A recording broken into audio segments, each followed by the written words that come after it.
ለምንድን ነው እሷ ባለችበት የጠራኝ? አንተም ከሷ አትሻለም። ሊያስታርቃችሁ ነው። ይዙ ልታኝ እንደማትጓጓ ላይ ነህ። አስጠላው አይደል? አልጠላውሽም። ያለሽበት ግን መገኘት አልፈልግም። በዛ ላይ ፍቅረኛ እየጠበቀች ነው። ፍቅረኛስክ? ደስ ይላል። አንተ ደስ ብሎኛል። አመሰግናለሁ። ባንዴ ግን ትረሳኛለህ ብዬ አላሰብኩም ነበር። ለምን አረሳሽ? አንቺ ማን ስለሆንሽ? ታውቂያለሽ፣ ልቤ መውደድ የሚችለውን ያህል መርሳት የምችልበት። ከሁሉ በላይ ግን እኔን ትወደኝ ነበር፣ ትሳሳልኝ ነበር። ከሁሉም በላይ ግን አንቺ ሰብረሽኛል። ፈጣሪ ግን በሌላ ሰው ክሶኛል። አሁን ሊድ አላስጠብቃት።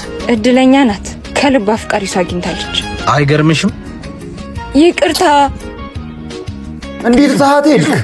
ይዙ ሌላ ሴት በህይወት እንደሌለ አውቃለሁ። በዛ ላይ እሷም ትጸጽታለች። ተወዳት የለ ለምን ሌላ ድል አስጣትም? ከዚህ በፊት ያላስቀራት መውደዴ አሁን ሊያስቀራት አይችልም። በቃ ይቅርታ ጠየቀች አንዴ። እኔ እኮ ሰው ግን ይቅርታ ከተጠየቀ ለምንድን ነው ይቅርታ ማድረግ የሚከብደው? ግን የእውነት የይቅርታ ልብ ሊኖራቸው ይገባል። በተለይ ፓርትነሮች ማለት አለበለዚያ እንዴት ይጓዛሉ? ሰው መቼም ማጥፋቱ አይቀርም።